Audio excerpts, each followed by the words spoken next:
This is our first recording of Top Voices, and can you believe it? The 1st of March 2024 here in Dublin. Not so sunny Dublin today. We actually have snow, and we're lucky to have Bruno Herrmann with us. So Bruno obviously is one of the best known names in the globalization and localization industry, who happened to make it all the way from Brussels to us. And we have Esther Curiel, who's the Globalization Manager and based here in Dublin. Is that right? Mm-hmm, that's right. In Zoetis. So I'm Paula McGrath. I'm the CEO and owner of International Achievers Group. And the focus of this conversation is going to be, in addition to getting to know our guest, and today it's Esther, we also want to look at a few different pathways that I think are not discussed frequently enough for the whole globalization and localization community, particularly around progression pathways for individuals in their careers and their career development, but also partner pathways, because sometimes it can be quite difficult for suppliers, LSPs, to find the best way to engage with clients. So the goal of Top Voices discussions or podcast is going to be to invite guests from the client side to come in and talk to us, and we have guests from the LSP industry attending and sitting in as guests to listen to this podcast and hopefully learn and enjoy the conversation. So I suppose let's start with the easier questions, Esther. So yes, please. So obviously, please jump in at any time. Let's maybe tell us a little bit about yourself, whatever you're happy to share. Just yourself, your education, your background, family life, whatever you wish. Life in work, life outside work. Sounds good. Yeah. Let's see where to start. So I'm originally from Spain, but I've been living here in Ireland for 25 years. So quite a while. I'm half Irish by now. Okay. And working in the globalization industry for pretty much that amount of time. Once I came to Ireland, I started working in it. I've got 2 kids, a dog as well, a coffee puppy. So life is busy between work, the kids, and so on. The kids are getting that bit older, so I'm getting to rediscover my my long lost hobbies. Going back to languages, I never studied languages as such. My educational background is in history and archaeology. I wanted to be an archaeologist. Okay. I was for a little bit, and then decided it wasn't as cool as I thought it was. But I always liked languages. I always liked culture. So that brought me to my current career. So I'm going back to that. I've taken up learning Japanese now. I'm going to be traveling to Japan soon. Wow. So it's all very playful for me. It's not. I'm not a serious student of the language or anything, but I'm having a little bit of fun. And you just want to be able to order a glass of wine. Yeah, and recognize, and be able to read things and so on. Yes, to navigate better and so on. Okay. So that's a bit of fun.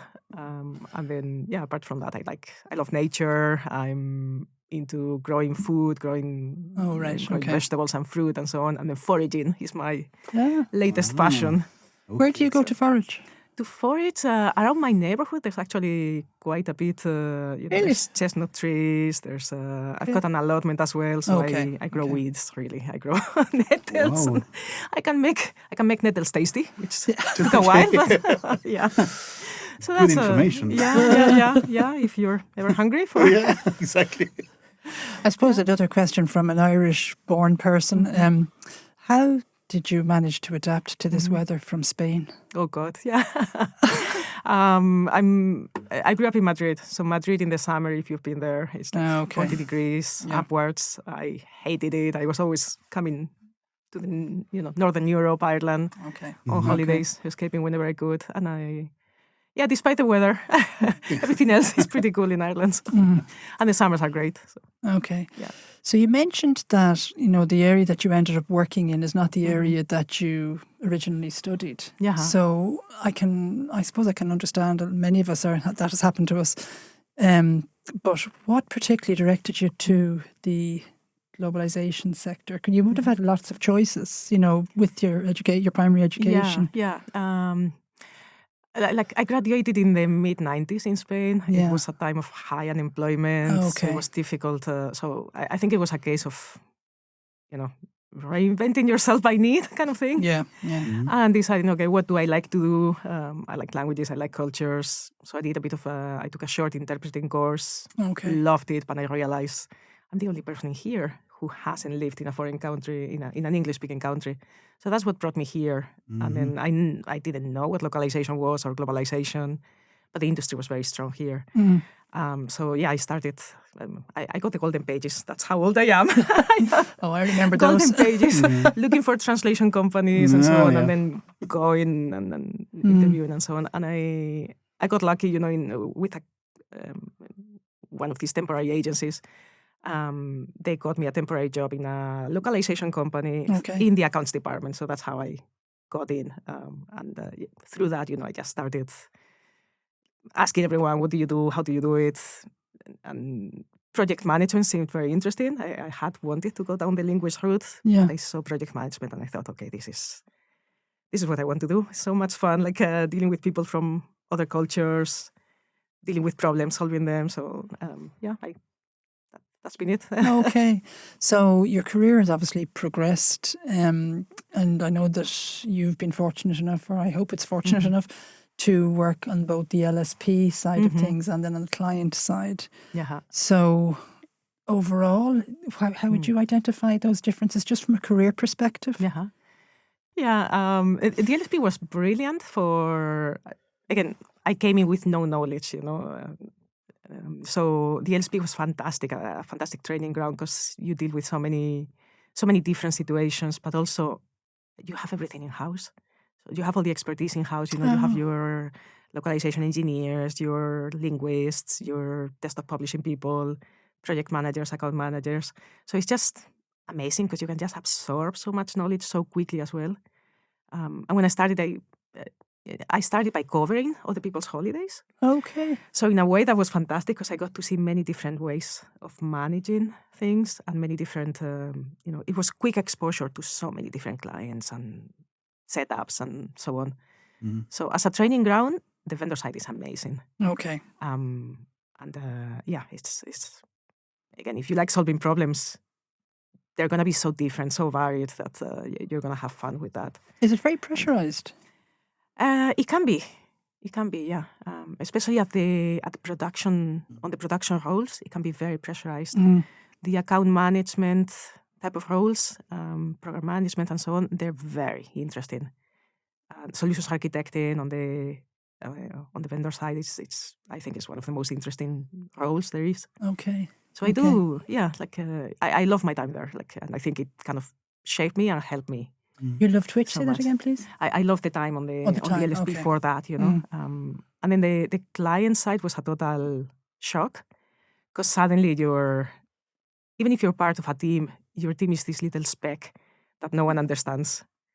So it's actually, and you don't have that easy access to experts in the field. So you have to figure out things by yourself, and you suddenly have to spend more time, rather than solving problems, you have to start spending more time selling what your team does, internal selling, and you also get to see the entire enterprise and kind of start getting an insight into how the business works and so on, which is super interesting as well. So I think it's interesting to be on both sides of the fence, I guess. I can sort of understand what I think that might be like. It's just my previous profession when I worked in firms of accountants, and then you go in-house as the in-house accountant, and I do know that it can be quite difficult for different divisional heads to try to fight for budget. Internally and fight and try to justify the need for the budget and why their need for spend is higher than the next department who's in after you to try and present their budget. So it is quite a skill. It's a different skill. It's a different skill, So I need to talk to you so that I'll coach you around that, whatever happens. Happy to help. And I suppose my last question then, because I'm sure Bruno has a load of questions. Ready to go. Absolutely. If you were starting again, and you were keen, enthusiastic, 17, 18-year-old, and there weren't the restrictions maybe on location or budgetary constraints or, overall the restrictions that exist in every place in the world. Yeah. What would you do? What would I do? Study-wise, you mean? Or? Yeah, you're 17 or 18 and you're going again. There's a magic wand. I think I would still go for something that I really enjoyed. Like, I knew, with history, archaeology, I knew that wasn't But you now have the wisdom. I now have the wisdom. A few years of living. I think I would go for something like anthropology, social. Like, it would still be quite related. Okay. Because the years of college are just so much fun. I think that's important to have that fun as well. Yeah. But they also open up your mind so much. So you might think, okay, this doesn't have a straightaway practical application or anything like that. But I think it opens so many doors. So, and then later on, you do have to learn about business and all of that. But I still wouldn't do that in college. Mm-hmm. I think it's, okay, important to have fun, explore, and kind of, And I probably end up doing something similar to what I'm doing. I know. Yeah. I actually sometimes wonder, I don't know that I've ever, actually, you're maybe one of the first people that I've ever met and spoken to about these type of questions. And would you advise your own children to do what you did? And pretty much to a man and woman to date, every single person I ask says no. Yeah. Which I find completely fascinating. Oh, yeah. We put our lives and our heart and souls into trying to be the best we can. Yeah. So I'm always interested in what people might do if they were going again. I don't always know the answer myself. I swing in and out of it. That's true, yeah. So the longer I live, though, the more I realize it doesn't matter so much. I would agree with that. You will find a path. Yeah. I would agree with you. When we're younger, sometimes we think we have more control in life and we think we've more control over. And we just don't always have the control we think we have when we're younger. Yeah. But it can be quite difficult if you're particularly living in times of fear or if your own personal circumstances mean that you're going through a fearful period. Yeah. It can be quite difficult to accept that. And I'm speaking from personal experience. So. Yeah. In a way, though, I think whatever we, in thinking of advising younger generations or anything like that, the world is changing so much, so rapidly, and that is not gonna. It's not going to go back. It's gonna continue being like that. But I think the big trait that you want to be is adaptable, being able to deal with ambiguity, being able to go with the flow and still find your way, and not to get bogged down when things don't go your way, because it's gonna keep happening. Like we're seeing, we've seen layoff rounds, things like that. That's gonna continue happening, and it's cyclical, and it is. Yeah. So that ability to roll with it and adapt and find your way and find your path, no matter what happens. That's really what we don't know what skills we're gonna need in the future, but we know we need that. Yeah, they say that the greatest thing that you can teach your children is to handle change. Yeah. That's what I've read. So, yeah. Do you find that actually, you've been in the recruitment industry for quite a while? Oh, long time. So even I think we used to really value the hard skills and so on, and the soft skills were not even spoken about. Now we speak about them a lot. But do you find that? Do you know? I honestly, again, it's interesting. You've made reference to cyclical.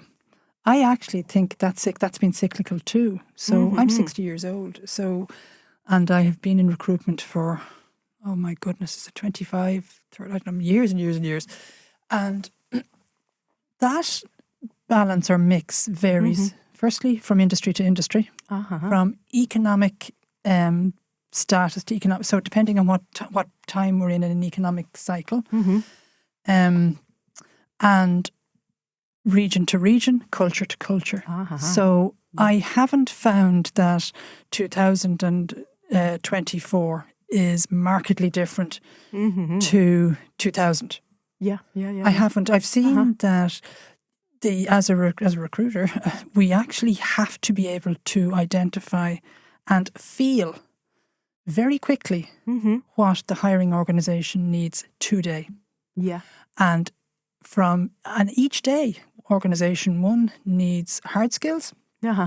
On the same day, organization 2 they're more evolved in their own business establishment, so they can actually manage to integrate soft skills.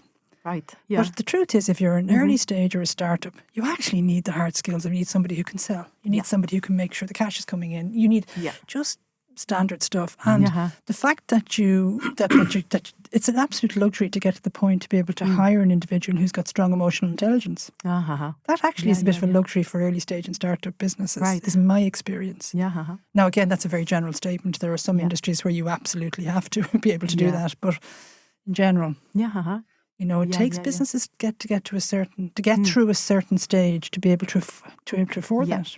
Yeah. I don't know if that's a bit of a vague answer. Yeah, no, it's interesting. And I think at a personal level, it's probably the same as well. You need the hard skills to be able to get started. And then as you want to progress, that's right. For that progression is where they... That's a very good analogy. That you're right. So when you're 25 years old, all you're focusing on is, oh my God, I'm after coming out of university and I have this high-grade degree and I'm a great technician in this particular sector. I'm going to go in there and show them how brilliant I am technically.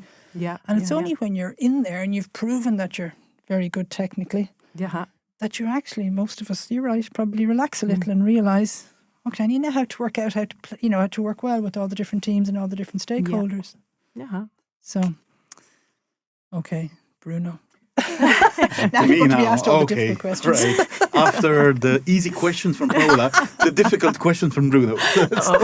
This gentleman here. Well, thanks for having me today. I mean, thanks for the invitation. It's really great, of course, to see you, Paula, but also to see you, Esther, and to have this opportunity to have a chat with you. So you talked a lot about personal matters and, your life, essentially, Esther, your life so far. Very interesting, also for me. And now, of course, me, it's about business. The bad guy is back. So, I would start to talk about your business life. I would like to start by asking you, what are the main challenges that you have or are experiencing today in your organization? Because just like you, I work in the life science industry as well.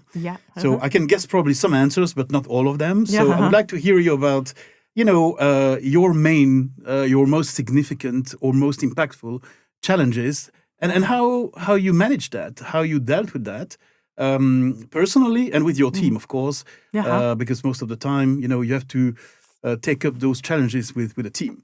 So can you tell us a bit more about that with your broad expertise and broad experience? So I'm trying to distill the one challenge, that trumps all the others. Yeah, I know it's difficult. I said difficult questions for me. Yeah. So I think at the moment, I'm with Zoetis for a little bit less than 2 years now, and it's been starting globalization from scratch, which is a dream. But it's also the first time I'm doing this. In the past, I've always had the benefit of being part of a larger team. Again, the expertise is there, there are team members and so on. Whereas now it was just me, for a whole, pretty much the guts of a year, I was the globalization team. So kind of setting things up from scratch, maintaining the balance as well between, suddenly I was production, my whole day was going in production work, maintaining the balance between keeping production going, improving, setting up processes and so on, but also making sure, okay, if we only do this, we're only ever going to be seen as the department who does the translations.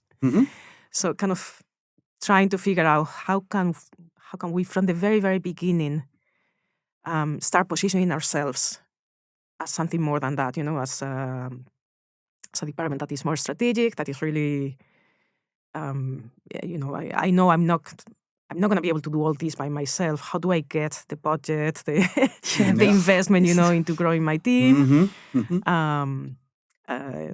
into the technology that I need, etc. So it was that, how am I going to find the time without dying in the attempt? That was a big challenge. Yeah. And I'm still kind of dealing with that, but it's, again, almost 2 years down the line, it's going much better. Yeah. We are 3 people in the team. We still don't have the deep expertise in all of the areas that we need.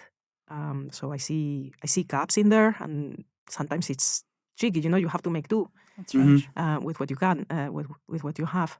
But yeah, it's working well. 2 years down the line, I feel more settled and more. No, the initial fear of this is new is gone. I know what I'm doing. Exactly. I know how it feels because I did the same myself when I was starting teams in different companies, and you are the pioneer. So you are the first one. Like in the far west, you go west, and you don't know if you are going to arrive or not. But no, it's what I like about your answer because it's I think that for most people in this industry leading globalization and localization, it has to be a balance between operational, financial, and personal challenges. Because I think that, of course, operational, you mentioned, you have to keep your operations going, localization, translation. So you cannot just say, oh, I'm going to put everything on hold. You are responsible for that. And also you have to lead yourself. You have to try to elevate what you are doing to the rest of the management. And it's not easy because obviously, it's not always seen as a value-creating team. It's very challenging. So, and just to circle back on this balance that you mentioned, in your experience so far, in your company today, but maybe also from your previous experience, what is the sort of advice you would give to someone who is a little bit, squeezed or frustrated by not being visible enough? What would you say to try to elevate what you are as a person and what you do as a business to make sure that you are not just recognized, but that you are also, considered as this person and this team creating or contributing to the business? What would you say? And I know it's difficult because, you have to deal with some, senior management that is not always aware of what you are doing. So what would you say with your broad expertise again and your experience in different organizations? Yeah, that's a great question. It is a very good question, And, I know. I'm going to give you an answer, and then I'd love to hear your take as well, because you have plenty of expertise in it as well. And I think this is a question that we're all grappling with, and we can benefit from shared expertise and shared knowledge. That's the purpose of this. Yeah. But I think it's really important to, as a priority, you have to carve the time to work on this, for starters. I knew that when I started, that if I just let myself be, there's a deluge of content that needs to get translated again. If you let the operation side of thing take over, you're always going to be stuck there. Yes. And the longer it goes on for, the more, the harder it's going to be to change it. So from the very beginning, you have to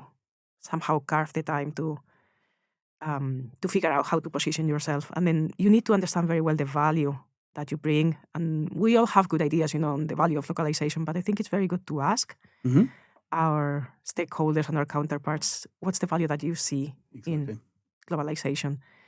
And sometimes you get answers, that are sometimes you can even get sound bites that are really good and that you can put in your text. I agree. So for me, after an initial period of getting to understand the company and so on, very quickly after that, I would really go and create a deck with your mission, your vision, what you bring to the table, and what the kind of some plan, in terms of, okay, this is what we're focusing on right now because we need to solve for the here and now. But we also want to be prepared for the, for tomorrow and for the kind of the more tricky and more strategic needs that the company is going to have. So this is how we need to develop, and this is what I need to develop like that. Yes, so absolutely. It's important to ask. I learned that too late, I think, in my career, that when you talk to senior leadership and so on, you need to have asks as well. It's not just about showing what you do, because then they go, oh, lovely, well done. You have to have an ask as well. Yes, absolutely. Absolutely. So it's just carving the time to think about that and learning how to position it, and then again talking to all the other stakeholders and tweaking that messaging in and it's a bit of trial and error to see how it's received and if it has the results you want. But that's.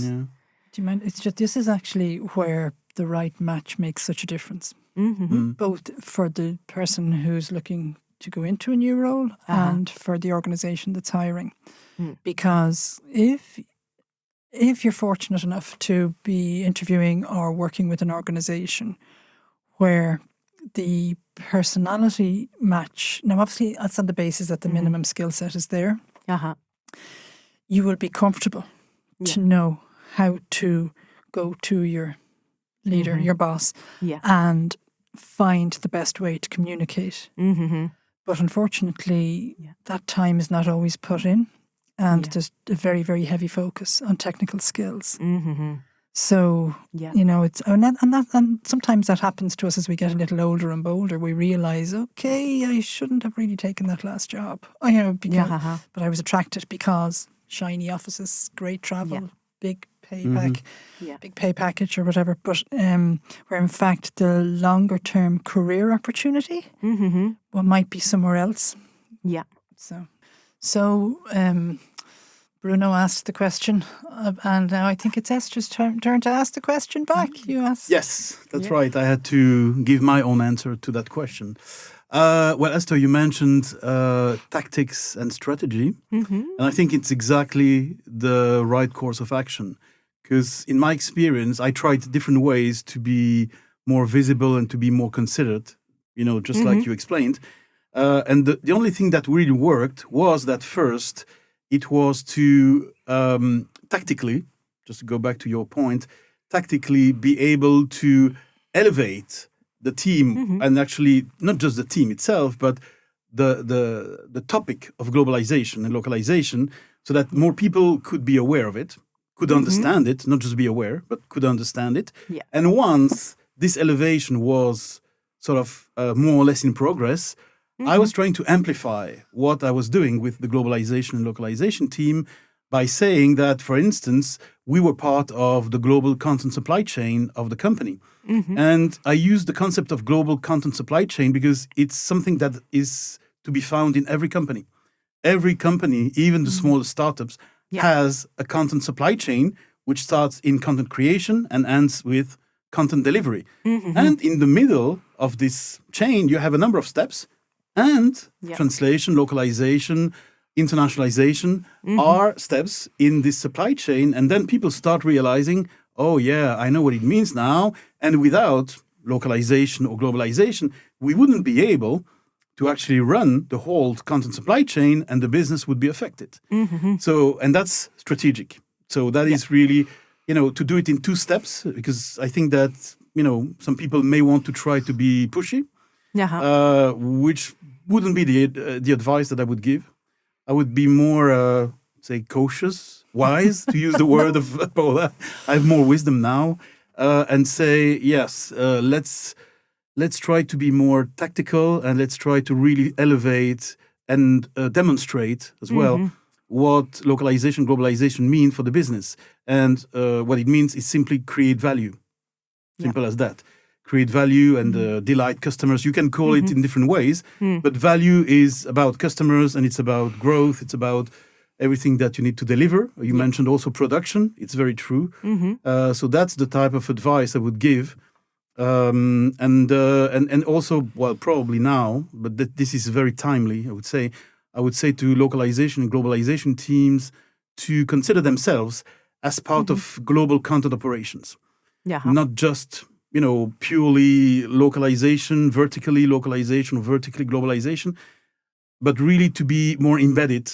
And I like the word embedded because it really means that you are part of something and really part of global content supply chains, global content operations. And there is a reason for that. It's AI, but I will get back to that a bit later. We'll get back to that. You won't escape AI today. No one does. So, but you mentioned also something very interesting, which is, that of course you started as a one-person team. You mentioned it, and you had to work with suppliers, obviously, right? And I know from experience and also by listening to other people that relationships between clients and suppliers are sometimes not easy. When I say not easy, there are problems of speed, quality, cost. How did you manage that starting, alone?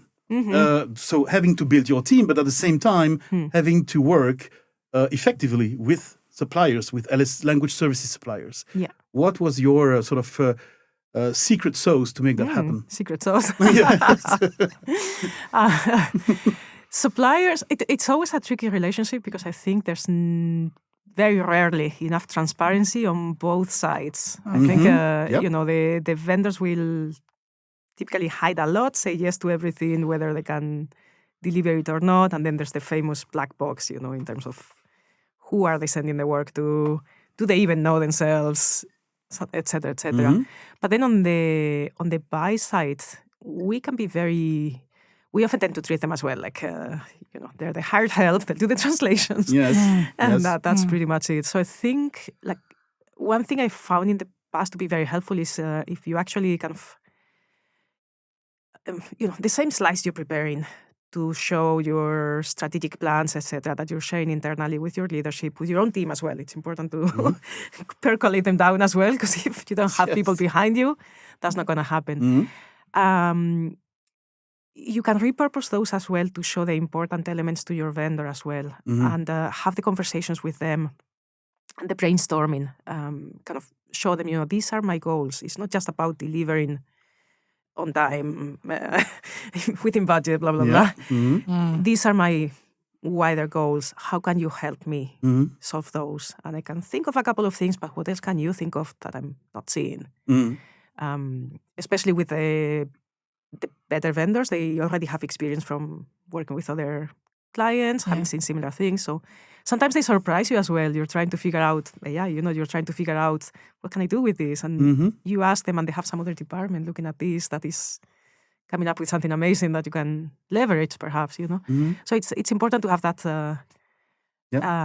very open conversation. And then kind of going back to the one-person team question, to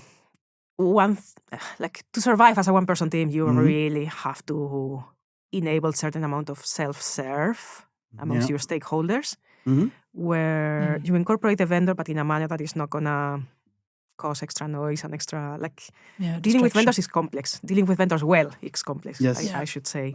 Absolutely. And I think but that's not always understood within the organization. So especially, if people had been dealing with vendors before directly, that might beg the question, why do you need a larger team? We were doing that without anyone.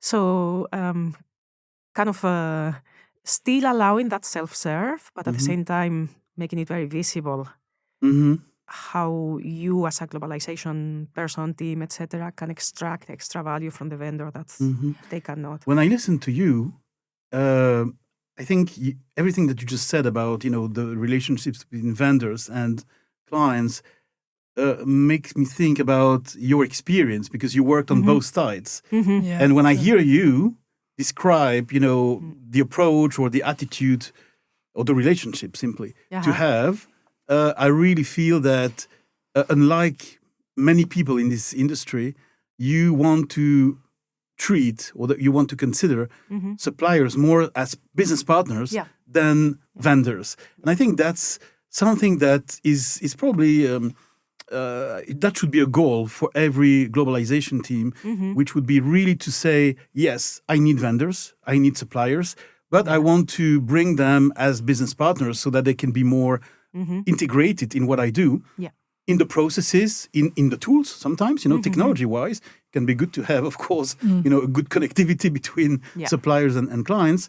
And I think that, this benefit that you have, having worked on both sides, is really unusual in the industry. But it's great for, the audience today to hear about that, and to hear that even if you have not worked on both sides, if you are on the client side only or on the LSP side only, you need to change the mindset, which is going to make you consider the other part or the other party as a partner, and not as just a sort of a machine or delivery process. Can you mind if I just, it's interesting, and this is something that, again, I've thought about an awful lot, particularly in the last 10 or 15 years, that how come we've all ended up having to use the word transparency? Because if you're trying to have a conversation with your childminder, for example, or for, I don't know, the person that you're buying the car, whatever your transaction you're trying to do, or relationship you're trying to work with, it's not. I am actually fascinated by we use transparency because in business the conversations have got to be commercially sensible. It's just as sensible as it's just as simple as that to my mind. Yeah. And I think it's a shame that maybe sometimes people that are pitching for business are not. That's not explained to them, so that the person is if somebody's trying to pitch their services to you as the buyer of services, they need to understand your commercial imperative. They need to understand your personal need and your setup and your infrastructure, both personally and commercial, and you theirs. Yeah. And if that is not able to be identified quickly enough to identify if it's the right partner, the whole thing is pointless. But I think that we veil these conversations by using the word transparency. I associate the word transparency with pretend. So I don't really want anybody to be in my business or anything that I'm engaged with to think that I'm being transparent. I want people to be able to say to me, this is not what we want. This is not what we can afford. We want it yesterday. We want it in 3 months' time.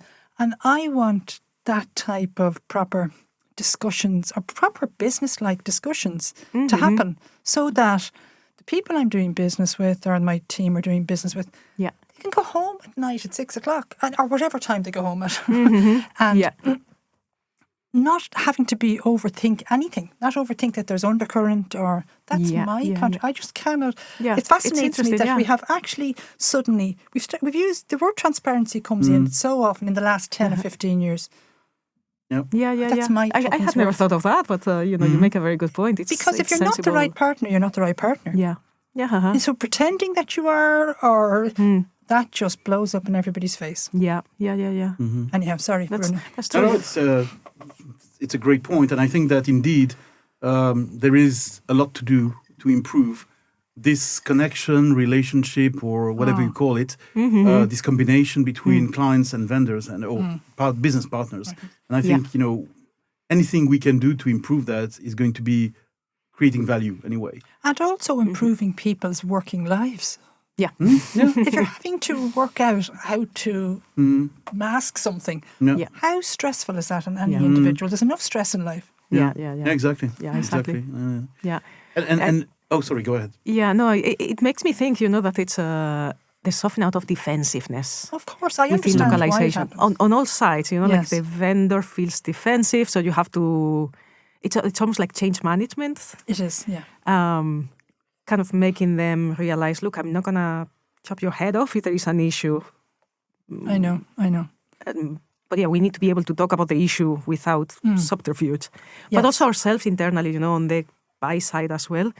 I think we also feel like we still have to get out of that mentality of we need to be perfect for the departments. We can't be seen to be making any mistakes. And mistakes are tolerated in any other part,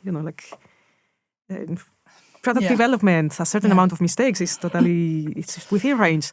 Whereas we put ourselves to standards that are... They're just not deliverable. They're not deliverable. They're not realistic. They're not. And then again, back to the famous stress word, the amount of stress in people's lives, which means that, and fear.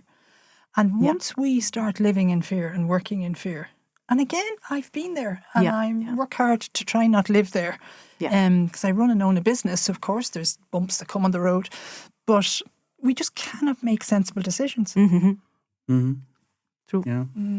So I think it's about, I think it's about, first of all, finding the right match with your team members and then finding the right match with your suppliers and finding the right match within the culture of the organizations that you're working with, either as a buyer or a seller. And then ensuring within your own organization that your team are taught to realize, that first of all, mistakes are going to happen. Now, unfortunately, for every business, if too many mistakes happen, the person is probably not the right fit. But on the whole, that most of us get through our working life making very good contributions to our employers. That's exactly. And overall progressing. So yes, but not everybody wants to progress, and that's also important too. People have other things outside work, and they're happy to put all their energies into that and keep their jobs.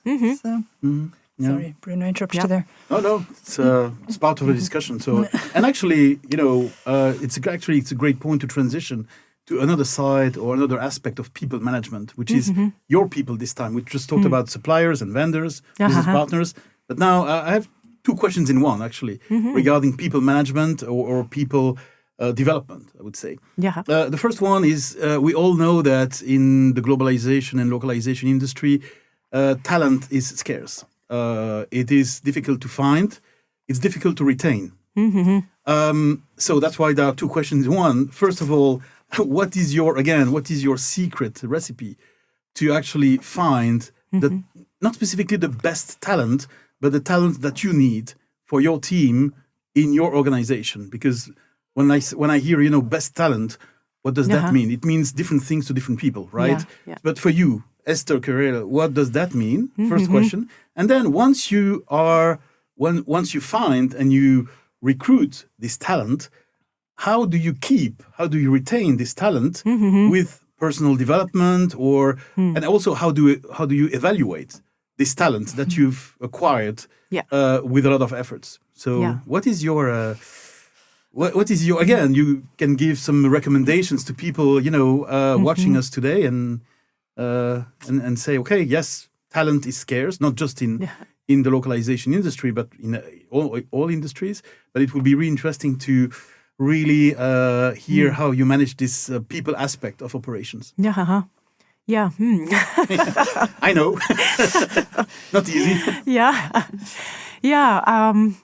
I think I am very deliberate, and it's probably just how I am. I live a lot in my head, so I think a lot about what kind of people do I need. Of course, again, the hard skills need to be there, and when you interview and so on, you interview for those. But also, what else do I need from this person? And a lot of it is about curiosity and flexibility and all of these things. And what are my views for the team and my vision for the team? And can these people help me? Because we're here now, but we want to be somewhere else. Will these people be happy in the future role? Exactly. Yeah. As much as because you're hiring them for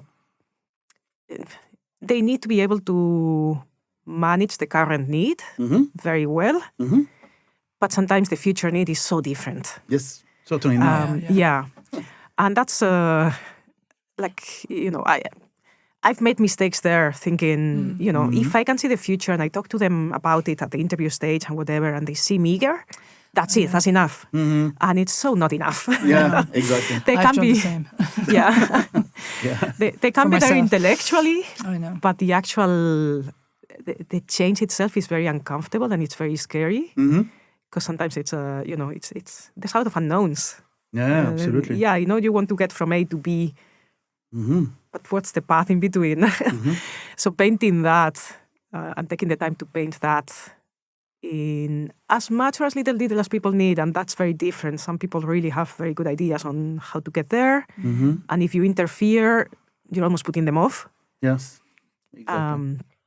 And other people need to be really shown step by step. So kind of finding that balance is important. But then overall, I think you talk about development, professional development and so on. And I think that's often something that we don't pay enough attention within the industry, again, because budgets are always... I know. It's hard to find the budget and so on. Yes. So personally now, with years of experience and all that, I'm putting that in my budget that I submit as an important line. Yeah. We're a small team. We have very ambitious goals. The company has very ambitious growth goals as well. If we don't have the right team, we cannot support that. And if the team is not going to grow, or if I'm not going to be able to hire a specialist for each of these things, we need to develop the team, and that's important. Yeah. And I think that's I personally find that very motivating when I'm getting that myself, when I'm allowed to grow, and I think most people do as well. So it's kind of sending your people a signal that you value their growth, and sending the organization as well the signal as well that you're not just who you are right now. You can be so much more if they invest in you. And I think that you mentioned, of course, development, and I think that now more than ever, with AI playing out everywhere, what I hear, but you can confirm it's the same for you, what I hear is that talent or talented people are asking about not just the personal development or professional development, but are asking about upskilling. upskilling themselves because some of them are a bit afraid, scared by AI. They say, okay, will AI take my job, for instance, or will AI replace me in 1 or 2 years? So that's a question as a recruiter you might have. You said, how do you plan to keep me beyond 2 years? You said, step by step. And is it something that you hear more and more often on your side when you have some new candidates or some new people knocking on your door and say, hey, Esther, what is your plan to upskill us with, everything that needs to be understood with artificial intelligence? Is it something that you see and hear already now, or is it still... I haven't so much, but I haven't done a lot of hiring since, in this new role. It's just been, two people, really. I imagine it's, you probably have a better answer to that yourself, Paula. It's funny.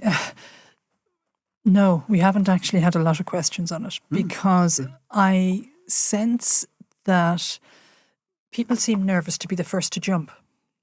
So both on the client side and the LSP side. And I understand that. And what I think what I believe some organizations are doing to overcome, how are we going to know what we're going to need in 12 months' time when somebody else is brave enough to open the path for us and we're all going to run in after it, is people are hiring people for 12-month contracts. So they're identifying the skills that are needed for 12 months. And as long as everybody knows, so the people that are interviewing know this is a 12-month contract and these are the skills we definitely need for the next 12 months. That's how some organizations are getting over. That's one point that you raised. In relation to upskilling for AI, no, we haven't heard much conversations from LSPs or clients to us. Where I'm seeing most discussion is actually on LinkedIn, where everybody is giving their their views on what it might be. So it may be a much wiser conversational topic in 12 months' time when somebody has bravely gone forth. So, sorry. My view personally is that, when upskilling your team and yourself as well, because you need to keep upskilling yourself as well. I was going to ask you. You've talked about this before, Bruno. You need to be looking for where is the additional value that we can bring, and then how can I harness the AI? And then beyond that, I suppose, just doing a bit of work as well in ensuring, because AI is out there and everyone is talking about it and it's not something that we own in globalization. Damage control, I suppose, in terms of doing a little bit of education around the organization in terms of, look, these are the pitfalls. These are the gaps as well between what you can expect with non-English languages. So just a little bit of that awareness piece just to avoid decisions being taken without you. And in the meantime, keep figuring out where the value is going to be with your team. And there is so much value. There's so much, again, international business is a very complex thing for AI to solve without an amazing amount of, no matter how good it gets. And absolutely. So that's where we come in. And, And you mentioned that it's equally important for you as a leader to care for your personal development, because you might say, yes, I need to give advice to some younger people who want to become leader, but you are a leader, so you need to keep your position in a way and say, yes, what should I do, or what should be, what should I avoid doing if I want to really, remain a leader in this AI-driven environment where machine is taking more power than before. It's applicable to everyone, not just a team member, but the leader of the team. And since we're going to talk about AI in a minute, about the future, but my last question for this section about your current business life is a little bit about technology. And again, without going into the details of AI, because we're going to circle back on that in a minute, but what are your challenge, or what is your main challenge in terms of language technology today? Because there is a lot of things happening now. Yeah. You know, some people are still using translation memories or TMS. Some other people are already transitioning to AI without TMS. So currently, how do you see the importance or the impact of technology on your roadmap as a whole, as a team? Yeah. So because we talked about the people, we talked about the processes. Yeah. Then the last pillar of globalization, localization is technology. Yeah. So what would you say to someone, you know, who is maybe in the industry or not in the industry about the impact of everything that is going on in terms of language technology, text-to-speech, speech-to-text, transcription, annotation? So I'm not going to say more, but I let you answer. All of that is on our radar. So we are using a TMS, and it's pretty central to what we do, and it's enabling so much. Again, we're a small team, so you know the amount of automation that you can get through that. We're also enabling other colleagues, you know, through integrations and so on. So the integrations are always a tricky point, a challenging point, but that's I don't see that going away for us for quite a while, for a part of our operations. And it's the newer part, you know, that we're starting to go into now, that is more about kind of the non-traditional localization services. Yeah, I know what you mean. And we're now starting to have the conversations with our stakeholders on needs and solutions that they hadn't even thought about, you know, that they thought we won't be able to do this for international markets. And you come then and tell them, look, actually, there is technology that we can leverage, but we can't just switch it on. Like this needs to be built and prepared and tested, and we need to figure out as well what the quality expectation and needs are from the end client. So all of those things need to happen. So all of that stuff is something that we're starting to look at now. So I see it as we're going to have two kind of pillars to our technology. You know, the more traditional one, I don't think that's going to go away for a good while. And part of it we can leverage and use to build the other more AI-related future. And that's probably going to be a mixture of, like there's very good solutions out there already that we're starting to look at and figure out. And we're having the thoughts as well of, do we want to build our own as well for some areas? So it's evolving so quickly now that I'm sitting a little bit on the fence. I want to wait a little bit longer to see how much do we. Again, it's the build or buy and exactly. Yeah. Build, buy, or partner with. Or partner with a company that can help you. But I was going to tell you or ask you, better said, that what is the main sort of factor that is making your life a little bit crazy when it comes to technology? And you said speed. Things are changing so rapidly. And even more rapidly as we come along. That probably, yes, I would agree. I mean, that's what I hear as well. But you just confirmed it, that, you have to, not just to be aware of what's going on, but you have to follow. And, what you say today might be outdated next week. So it's just, for a leader, it's difficult to tell. Yes, I know now what this technology can offer, because, in just a few days or a few weeks, that can change dramatically. So I'm glad you mentioned speed. As your, in addition to, connecting the vessels between, innovation and tradition. So it's always like, that's something that I like about technology, is that everything that you cannot do with innovation, you have to do it with tradition. And it's really what I call the connected vessels. So, I might borrow that term. I like it. Yeah, same here. But it's also, either way, though, is a huge commitment, isn't it? Or it is. No matter which end. It is a huge commitment, and apart from the financial commitment, it's a time commitment that might take a long time to roll back. So I think it's understandable why people are slow to jump. Waiting a bit, They're waiting for somebody to run in first. And see the workable way and the profitable way. So, okay. I suppose then let's go now to look at the future of this. Not that any of us knows the future, but Where's the crystal ball? Based on what we know so far in life. If we look at sort of the next 6 to 24 months, which that's a very wide range, what do you see as your upcoming challenges in the business? Some of them are the challenges that have always been there and will never go away, kind of. That's very true. Silos in organizations and how to, and again, budgets, making your value seen, all of that is just standard. Perennial. It's standard, yeah. Again, I suppose the big chain again is AI and all of that, and then economical uncertainty and how that's going to affect your team. So again, it goes back to the value item and making it well known and well publicized, and really not slacking on that because you think you've already done it. I think it needs to keep being repeated. And then all of this uncertainty, I suppose it's also impacting people's keeping morale with the teams, because sometimes they might be wondering if they have a future, as you said, or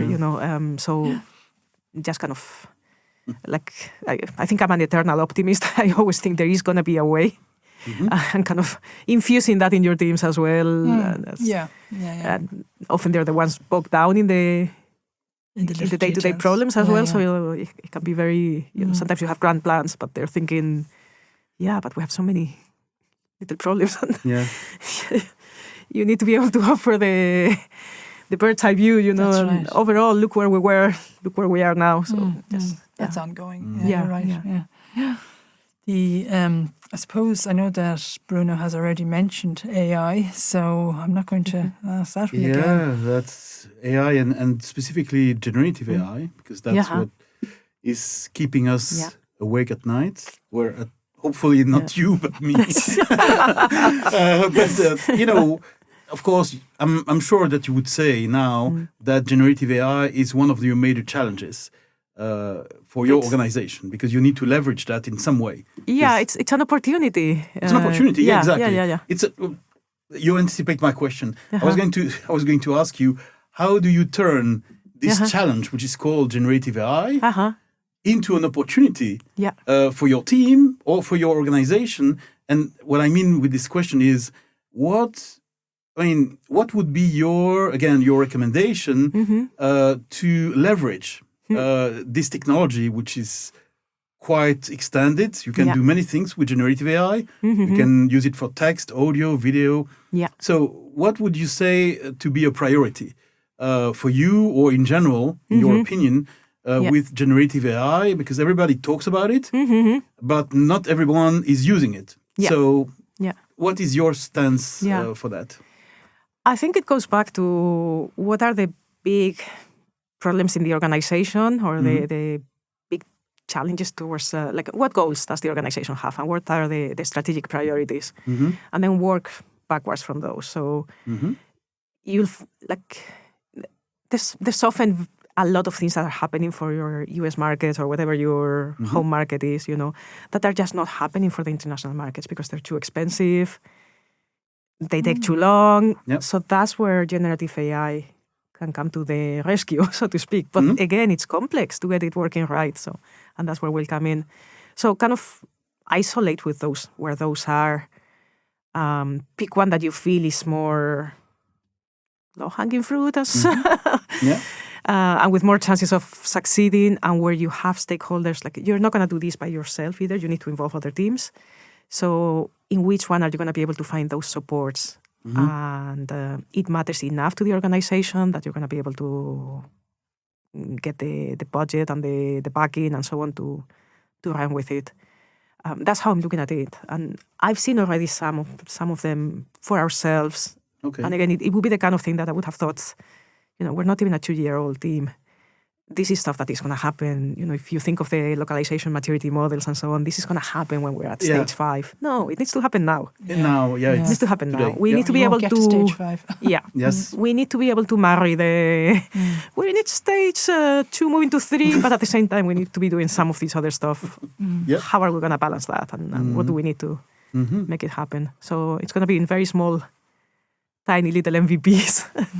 No, it makes perfect sense. I mean, I think that it's a challenge for everyone, but of course, the ones who are going to be really successful are the people who are going to see that as as a feature, not as a product or not as a new technology, but as a feature to plug to other existing technologies, or to plug that to their ecosystems, where there is, there is a CMS, there is another tool to manage translation, etc. So I think that it's where the challenge comes up, in my opinion, when you have to sort of, as you said, you have to have one eye in one direction and another eye on the other direction, which makes you actually, makes you, decide what to do with it. But it's good, and obviously, I'm sure that you will have more updates about AI in your company. Hopefully, very soon. We're again at that situation, where you're in point A and you know where you want to go, and it's how do I get? That's what we need to figure out. Absolutely. In the middle, So I suppose then one of the areas that we would like to cover off in these discussions is looking at partner pathways and progression pathways. So we have very simply identified them as the partner pathway is to try and give guidance where we can. I'm not the person, the expert to do this. You guys are. Where people that are trying to engage with clients to win business. Just in a nutshell, I know we've actually covered some of this earlier, but just in a very basic nutshell, what sort of guidance would you give to vendors who are trying to do business with Zoetis? I think it goes back to the very good advice, that salespeople and account managers and so on have received figure out what your clients' goals and needs and challenges are. And rather than just going with the usual, this is what we provide. And how are you different from anybody else, So kind of engage in that conversation, and then you get better answers that serve you to make a better pitch, also figure out how you need to set up internally to be able to serve that, and then have the regular conversations to see, is that working, is it not, and not be afraid of asking when you think maybe I'll get an answer that I don't want to hear. I know, how is that content performing, or how is that program? Well, actually, it's not what we expected, and then we are often afraid of that question because we think if it's not working well, maybe they won't notice if I don't ask. And if I ask and it's bad, maybe they'll pull the plug. No, that's giving you the opportunity to say, okay, I was thinking that it might be the case, and I'm thinking of ways in which we can turn that around. Can we get access to such and such a person on your side? Or, it can lead to better conversations and more embedding and better partnerships. How frequently would you as a client engage with the vendor? Is it a weekly discussion? Are they monthly discussion? How frequently are those engagements? Are they formal? Are they informal? We do weekly production calls, and then we do monthly high-level meetings. And we're starting now to plan for QBRs, more formal QBRs, but in the past it has been pretty similar, kind of weekly production focused, as I say, I do like to talk about this is the strategy, this is what we're aiming for. So there would be different kinds of meetings. I understand, Some of them would be more just presenting what you need. Others are brainstorming, how can you help? And others are just, how are we doing? Are things going in? But it is important to engage properly with the vendors, and they're part of your team. You need a lot of communication to make sure that things are running okay and that they can help you get to the future as well. I understand. Anything else you want to ask? A question about, we're just talking about suppliers and how they should be, clearly meeting your requirements and be different sometimes. And just to circle back on this topic of working with suppliers, and I know it's a question that comes up every time now, more than ever, there is a meeting between suppliers and clients, which is the evolution of the language industry. This industry, localization, globalization included, This industry was called for a long time language services and language technology. And now we are moving to another age, which is content and data services. Yeah. So it means a lot of changes. Of course, we just talked about, changing processes, workflows, etc. Yeah. But, because I know a number of people watching us today are from the LSP side, the language services provider side. What is your expectation for these people to be indeed in line with the new age, to be not just sticking to the traditional way of doing, but also in the future, what do you expect from them in terms of delivering to you or working with you with content and data services, and not just on transactioning files, between you and them, all the time, because now it's more about data today than about files. So how would you sort of state your requirement to them and say, if you want to keep working with me, this is what you need to do to evolve yourself and to sort of move from the language services and technology to the content and data services and technology. Yeah, I think a lot of vendors have already realized that and are evolving their services. We go back to the problem of silos sometimes, even within, especially for the larger vendors. This is happening in some parts of the organization, but it's not necessarily either known by... I've lost my thread now, huh? What was the question? It was about, you were saying that our vendors have already started to present their pitches differently. So I have seen that evolution in vendors already. They very often already have some solutions, some of them even quite advanced technological solutions. But sometimes the people you are talking to, your account manager or your project managers or whatever, don't necessarily... They might know about it, but they're not well versed and they're not comfortable talking about it. So sometimes it takes a little bit of alignment. And then again, we go back to explaining what you need and engaging in conversations and in brainstorming and in figuring out, can that be modified to suit you or not? And do they have the will to modify things, or do they want you to fit into what they can offer? So there's a bit of that. Yeah. I suppose we're going to have a lot more conversations about who owns the data and things like that as well. Yeah, exactly. Well, that's why I wanted to ask you that question, because and I guess it's very interesting for all the people from the supplier side listening and watching us today, is actually to be aware and to sort of change their value proposition, to change their offering of services, to be just in line. I was using the word alignment, but to be in line with what you need, what you want. And, it's always the same sort of discussion. Is there a gap between suppliers and clients? And I think now there is an opportunity to sort of narrow that gap and say, hey, content and data services are critical. So for you as a supplier, if you don't embrace that, that change, that evolution, clients are not going to keep you relevant, right? Yeah, exactly.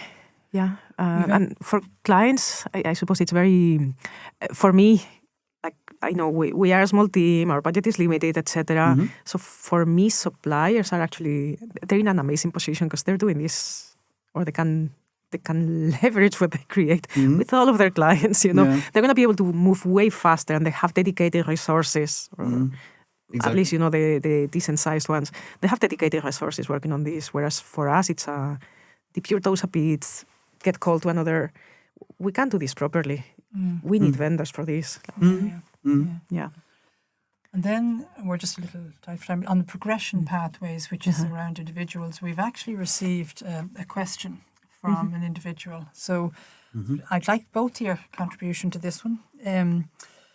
This industry seems to have global opportunities, but very local talent. But they seem to hire relatively local talent.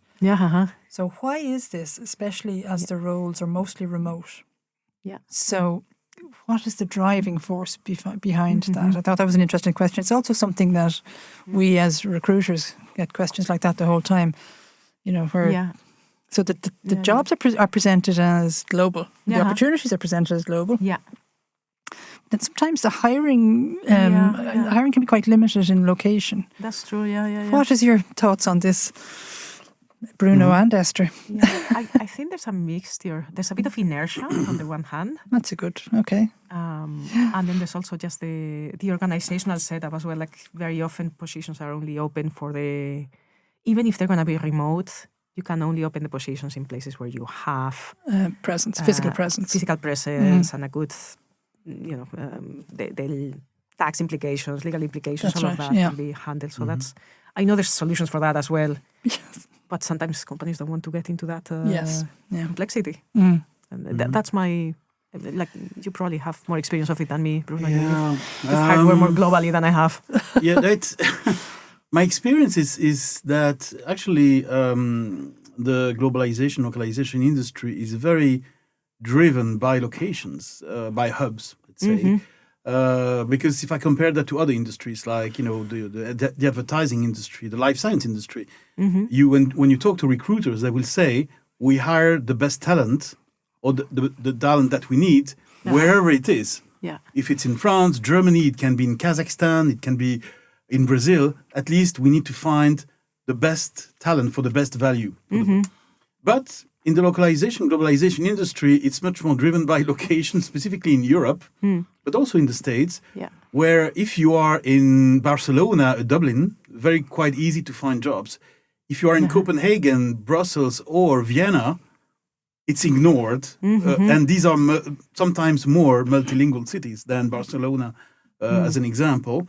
So I think that, there is a reason based on history of the industry there. Because as you said, Esther, in the beginning, I think historically Dublin, but also other locations like Barcelona have taken jobs in the city, or some clients have created hubs in those cities. And there are tax and legal implications, I agree.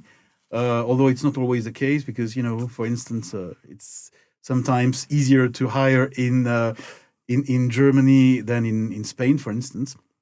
But there is another reason for me, which is more serious, which I heard a few times, not all the time, but a few times from clients. And I remember when I was working in the market research industry, when I had to recruit people, I also was forced to recruit them in some locations, not always, the same as for the localization industry, but I was required to hire, for instance, in France and Germany, or in Poland, or in other countries. And one day I was asking, why that was necessary. And the answer was kind of surprising, because beyond, or in addition to legal and tax implications, there was another reason, which I could summarize as, yes, localization and globalization is cheap and low level, so we don't need to hire in prestigious locations. Did you hit them on the head, Bruno? Yeah, it's just like when I heard that, I said, really? So actually the recruitment was driven by the fact that these activities are not so important and then don't deserve a sort of global recruitment, global investment. And that, for instance, for that, you needed to recruit I personally, as a recruiter, I had to recruit also outside Europe because it was definitely cheaper. So cost was number one reason. Then talent was number two. Right. And, I would say relevance was number three. And I was lucky enough to find some good people in cheap and low level locations. But actually, it's something that I heard from the client side, from HR people. And I was always shocked by that because I said, really, do you think that localization, globalization are so low level and so they have to be so cheap? And they said, yeah, it's not like, it's not like finance or legal. For these positions, there was a choice of locations. Wow. So history and mindset. Okay, thank you. I have to say, we don't, as recruiters, we don't often get that type of comment around cost, but we do definitely get, there are restrictions around location, but it's predominantly because where there's a physical presence, and yes, which then secondary part of that is the tax and legal implications and whatever. So we're going to start wrapping this up. And before I do that, you've been very good to us and very generous with your time. Is there anything you'd like to talk to us about? Are you happy? Would you like to tell us about Zoetis? You don't need to if you don't want to. Would you like to talk to us about anything that we haven't had the sense to ask you? I don't know, whatever. Just no, it's been very comprehensive. I've really enjoyed this as well. Yeah. So have I. So absolutely. It's a great conversation. Definitely a top voice. Definitely a top voice. Yes, top voices. Top voices, yeah. Thank you so much. I will say a word or two about Zoetis because not everyone, and I didn't know the company before I joined. It is my first job by side on the life sciences industry, and I find it fascinating and I'm so interested. One interesting fact, actually, that I learned when I joined, they developed COVID vaccines for primates and mammals and so on. And this is something I love. Like they look at had you heard the term zoonotic disease?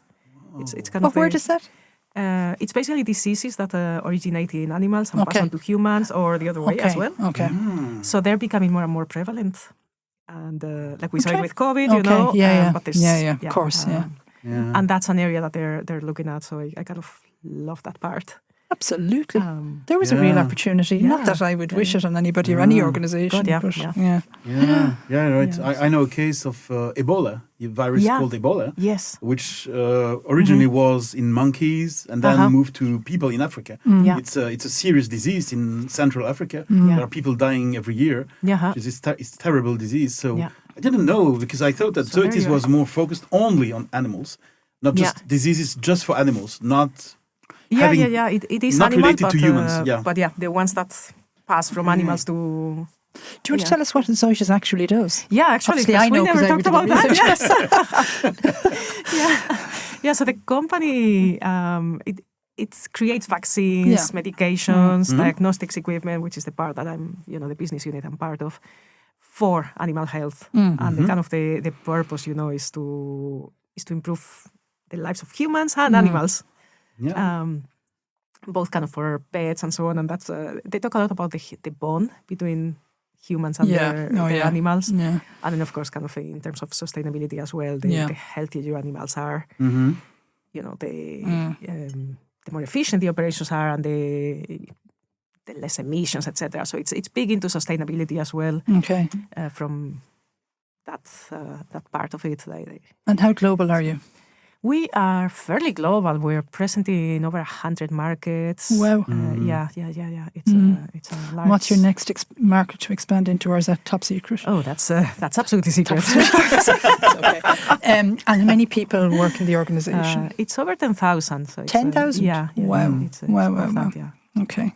And how would you describe the working culture? The culture is amazing. I love it. It's friendly, fun, it's very demanding. Friendly. It's every organization says they are, and I know, but it's actually part of the kind of the core beliefs and so on. The kind of improving your colleagues' life is actually part of. It's one of their missions. It's one of the areas that they really pay attention to, and it's not just HR. Yeah, it's at every level of the organization, and kind of your own leaders within your business unit have that in their strategic priorities, and that percolates down. So I love that because it's true. You feel it. Okay, that's wonderful. That is wonderful. Yeah, sometimes I speak to organisations about how to present themselves or place themselves as employer of choice. Because no matter how unique we feel we are as an organisation, if we're that unique, we're possibly not surviving or profitable. So in order to, but we all need to have something to make us the employer of choice. So the one word that you might apply to Zoetis to make them employer of choice within their market. Just one word. What do you think? I think empathy comes up, because it just, at every level of the organization, you feel that. You feel the respect for the person and it's like a love, it's like a desire. That's a wonderful thing to say. Kind of grow together and to a lot of respect as well for people's personal lives as well. So that's it's a US-based organization, but it is very respectful of work-life balance. Okay. And have you a lot of traveling to do? Not a huge amount. Like there is some travel, headquarters, some of the markets and so on. But it's very manageable and enjoyable. Yeah. Okay. Thank you for that. I think it's probably time to wrap up, Bruno, unless I've forgotten something. No, I think we covered quite a lot in a short time. So thank you very much, Esther. Thank you. It's been a pleasure. It was a great first guest and top voice. Remember, top voices. I think you described it very well. I'm sure that everything you said is going to resonate with people both on the client and supplier sides. So I think that's really valuable. And also, I will just circle back on what you said about life sciences, that having been and still being as a consultant in that industry, most companies have a great culture. And I think my personal explanation is that it's because it's a regulated industry. There is so much to be compliant with that, you should make the life of people as easy as possible. Yeah. Because otherwise, on a daily basis, you have to think about being compliant with this, compliant with that. That's something that people in non-regulated industries cannot really sometimes understand. But when you are in one of the regulated industries, you are living every day with regulations all over the place, in the US with the FDA, in Europe with the European Union. So I think it's probably one of the reasons for making the life of people great, as you described it. So I found a better word, Paula. It's nurturing. It's a good word. Very nurturing environment. Okay. It's okay. Yeah. So that's something I can confirm from my humble position. So Okay. So thank you, everybody, and thank you to people watching and listening to us. And we very much look forward to engaging with you on our next one. Yep. Thank you. Thank you.